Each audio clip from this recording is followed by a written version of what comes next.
உதிரமென்னும் இல்லத்திலும் இடம் தந்து நடமாடும் தெய்வங்களான பெற்றோர்களே பெரியோர்களே தங்களுக்கு அன்பான பணிவான காலை வணக்கம். இன்று அடிமை தலைகளை அறுத்த தினம், ஆணவாட்சி ஒழிந்த தினம், இனி இந்தியா விடுதலை பெற்ற தினம், ஈடில்லா தியாகம் பழித்த தினம், உலகம் அகிம்சையை வியந்த தினம், ஊரெங்கும் மகிழ்ச்சி பொங்கி வழிந்த தினம், எத்திக்கும் ஆனந்தம் நிறைந்த தினம், எச்சத்திற்கு முதற்படி அமைந்த தினம், ஐயமின்றி சரித்திரம் படைத்த தினம், ஒற்றுமையின் வலிமையை உணர்த்திய தினம், ஓங்கு புகழ் பாரதம் நிமிர்ந்த தினம், அப்பை வழி நாடாய் மிளிர்ந்த தினம், இத்து இந்தியா மீனே சுதந்திர தினம். 1947 ஆண்டு ஆகஸ்ட் 15ஆம் தேதி நம் அடிமை விலங்கு தகர்க்கப்பட்டு பாரத தேசத்தின் பெருமை மிகு கொடி பட்டோலி வீசி பறக்க எத்தனையோ தியாகிகள் இன்னும் திண்ணை நோக்கி பறந்துள்ளன.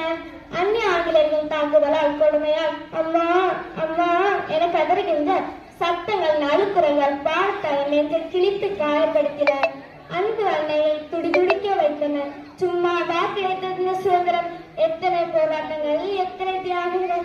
அண்ணல் காந்தி அಹಿಂಸೆ ஆயுதம் ஏந்தி மதா சிறை செக்கிழத்து மீசைக்கவி பாரதி கவிதைகள் மூலம் தேசப்பற்றை வளர்த்து திருப்பூர் குமரன் கொடி பிடித்து போராடி வேலுநாச்சியார் வெள்ளையனுக்கு எதிராக வெகுண்டெடுத்து மருது சகோதரர்கள் தன்மான சின்னங்களாய் வளம் வர பல தூக்கு கழிச்சு முத்தமிட்டு வீர மரணம் அடைந்தனர். பகத்சிங்கின் வீரன் அனைவர் ரத்தத்திலும் பாய்ந்தது.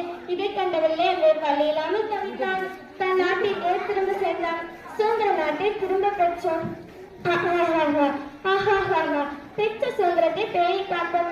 எங்கும் சுதந்திரம் என்பதே பேச்சு, நாம் எல்லாரும் சமம் என்பது உறுதியாச்சு என்ற பாரதியாரின் ஆனந்த குரல் ஒலிக்க காரணமும் ஆடுவோமே பள்ளு பாடுவோமே ஆனந்த சுதந்திரம் அடைந்து விட்டோமே என்ற பாரதியாரின் கனவு நினைவானதும் நம் நாட்டு தலைவரின் உயிர் தியாகங்களால் தான்.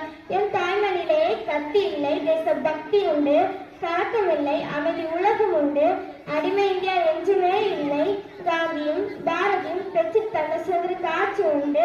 சுதந்திர வரலாற்றை நினைவில் வைப்போம், தேசிய கொடியை நெஞ்சில் வைப்போம், நாட்டு பற்றை உணர்வில் வைப்போம், இந்தியர் என்ற பெருமிதம் கொள்வோம் என்று கூறி நெஞ்சில் நிமித்து தாங்கள் அனைவருக்கும் 79வது சுதந்திர தின விழாவில் வாழ்த்துக்களை கூறி விடைபெறுகிறேன். நன்றி, வணக்கம்.